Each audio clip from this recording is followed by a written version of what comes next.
Defense slips load by putting up character of Leo Frank as issue. Atlanta, Georgian, August 14, 1913, by James B. NEVIN. The defense in the Frank case did the expected thing when it boldly and unequivocally put Frank's character in issue. It indicated its confidence in the justice of the defendant's cause in doing that, and it met thus a crisis that it hardly could have successfully overcome otherwise, if it so happened that it does overcome it eventually. Having taken the initiative in the matter of thrashing out Frank's character, the state will now be forced to make out an unmistakable case of bad character against Frank, or it is likely that the state's injection of the sinister charge against him, in addition to the charge of murder, may operate as a boomerang to the state's great hurt finally. It is not to be wondered at that the defendant's mother, tried and racked in spirit and pride as she surely must have been, should have let her feelings overcome her for an instant during the course of Wednesday afternoon's hearing. I do not suppose it is even remotely possible for any person not a mother to understand all she has gone through.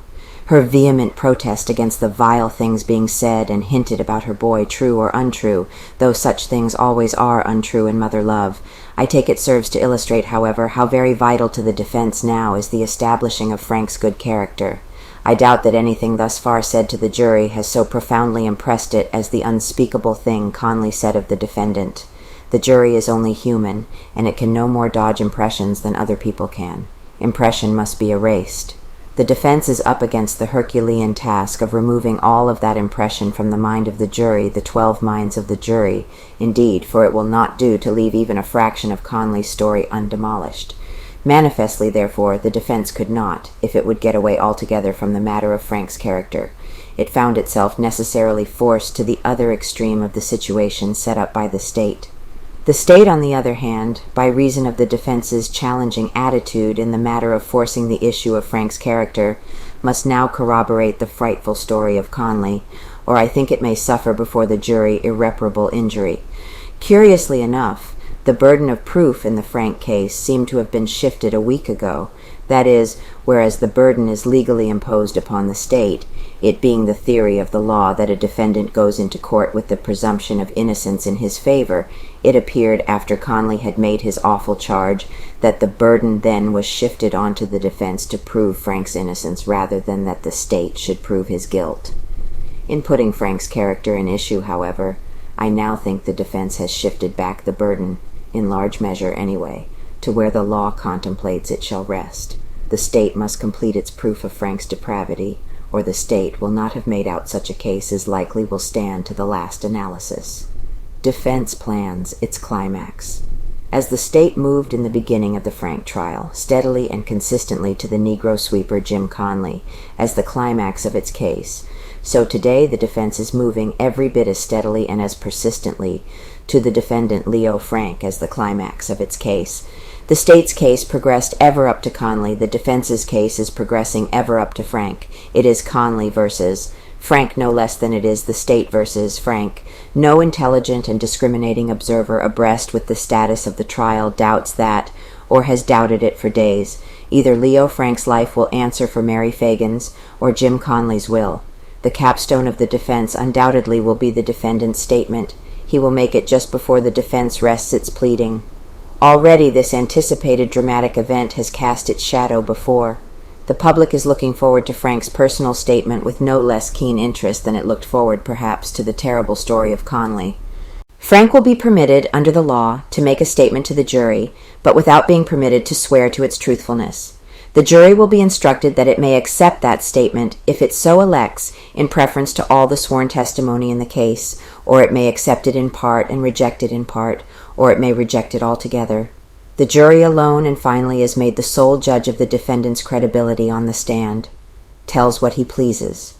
The defendant cannot be impeached, he cannot be cross-examined, he cannot be prompted by his attorneys. He simply states what he pleases, in the exact way he pleases, and in such detail or lack of detail as he pleases. It is strictly a matter between the defendant and the jury. Leo Frank is one of the few defendants in murder cases coming under my observation who absolutely refrained from discussing his case in any phase of it in advance of his trial. Only at the coroner's inquest, where he is obliged to talk, had he opened his lips to speak concerning the charge brought against him. In adopting this course, He unquestionably was well within his legal rights, and well within the bounds of common sense, too, no doubt. But the fact remains that the course he pursued is the unusual one. I said in a former article that Frank apparently is a very patient man, and such men fight mighty hard when once aroused, and the more I reflect upon that observation, the more I am inclined to emphasize it. He has waited 4 months to tell his story, but when he does it, it will be related in the proper presence, the court and the jury. It is unlikely that the public wishes to hear anything quite so much as exactly what Frank himself has to say of the charges lodged against him. It has heard what everybody else, both intimately and distantly concerned, has had to say. It has heard Conley's story from Conley's own lips, but thus far Frank has been as silent as the grave of the dead girl itself. It is impossible to forecast the effect of Frank's statement upon the jury. It may have as powerful an effect in clearing him as Conley's horrible statement surely must have had by way of then condemning him. Juries have accepted it. I have seen cases in which the defendant's statement alone evidently served to clear him. I have known juries to accept it as the truth over and above all the sworn testimony, just as the jury has the unquestioned right to do. On the other hand, I have seen the defendant's statement fall flat and stale. I have seen it have no more effect upon the jury than rain has upon a duck's back.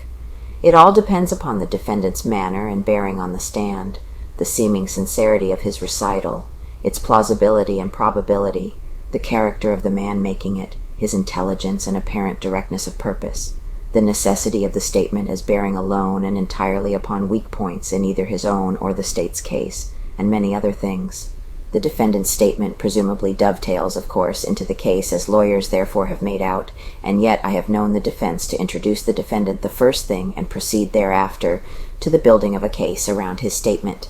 As this case is so thoroughly a fight between Conley and Frank, that is, between Conley's evidence and Frank's evidence, it will be intensely interesting to watch and see how eventually the jury views the relative value of both. Much rests on defendant. Conley's story, as amazing and as shocking as it is in parts, nevertheless has been accepted by many as the truth. Presumably those people who already have made up their minds still are willing to be convinced, as violent as the presumption may be in some cases, if Frank can convince them. Upon Frank's statement, therefore, it is entirely possible the entire case may turn finally. To discredit Frank's statement, to be sure, will be his heavy self-interest, and the fact that it is not upon oath and not subject to cross-examination.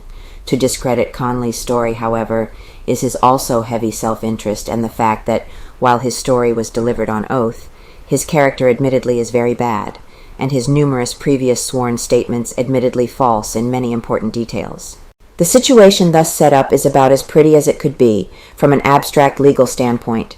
If it were a surgical problem we were considering, I should predict that the operation will be beautiful and brilliant in any event. But as for the patient, well, I really could not say.